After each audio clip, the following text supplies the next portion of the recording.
Hi అండి అందరికీ. అందరూ బాగున్నారా? మేమైతే బానే ఉన్నాము. నేను శ్రావణ శుక్రవారం పూజ అయితే నేను వీడియో పెట్టడం అవ్వలేదు కదా! బిజీగా ఉన్నామని చెప్పేసి ఈరోజైతే పెడుతున్నాను. నిన్నైతే పొద్దున్నే లేసాను. లేసి ముందు రోజే అన్నీ క్లీన్ చేసుకున్నామనమాట. ఇంకా పొద్దున్నే లేసి ఇంట్లో అయితే ఫస్ట్ పూజ చేసుకున్నాననమాట.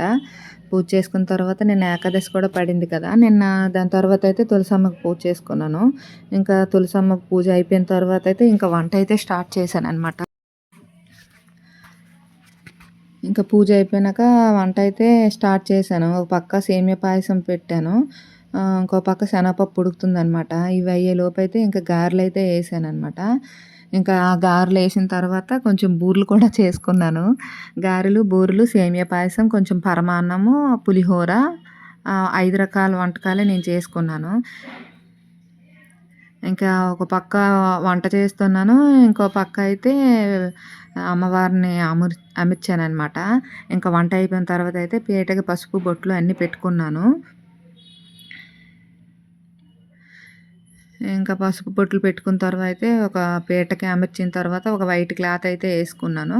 దీని తర్వాత అయితే ఇంకా కలశంకి అమర్చాననమాట. ఒక చెంబులో నీళ్ళు వేసుకొని దానికి చెంబులో మంచినీళ్ళు వేసుకోవాలన్నమాట. తర్వాత గంధం రాశాను. గంధం రాసిన తర్వాత అయితే బొట్లయితే పెట్టుకున్నాను. ఇది కలశంకి అనమాట. అందులో పసుపు, కుంకుమ, గంధం, అక్షంతాలు, ఒక రూపాయి కాయిను వేసుకున్నానమాట. వేసుకున్న తర్వాత ఇంకా మామిడాకులు అయితే పెట్టుకున్నాను. మామిడాకులు పెట్టిన తర్వాత ఒక పువ్వు పెట్టుకున్నాను.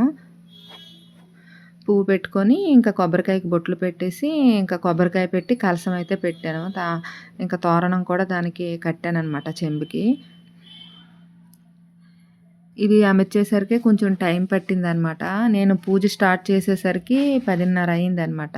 ఇంకొక ప్లేట్లో బియ్యం వేసేసి ఇంకా కలశం అయితే అక్కడ పెట్టుకున్నాను. ఇంక ఈ లోపైతే ఇవన్నీ అమర్చాను. నిన్న స్కూలు మా పాపకి లేదు కాబట్టి మా పాప ఇంకా నాకు చాలా హెల్ప్ చేసిందనమాట. ఇంక ఇవంతా అయ్యేసరికి టైం పట్టింది. ఇంకా పూజ అయితే ఇంకా నేను స్టార్ట్ చేశాననమాట. ఫస్ట్ అయితే దీపారాధన చేసుకున్నాను. దీపారాధన ఇంకైతే నేను కూర్చున్నాను. ఆచనం తీసుకొని ఇంకైతే నేను కథ స్టార్ట్ చేశాను. గణపతికి అయితే పూజ చేశాను. ఫస్ట్ పూజ అయిపోయిన తర్వాత ఇంకా మా పాప మధ్యలో ఇంక లెగడానికి అవ్వదు కాబట్టి మా పాప ఏవైనా కావాల్సినవి ఇస్తూనే ఉందన్నమాట మధ్య మధ్యలో.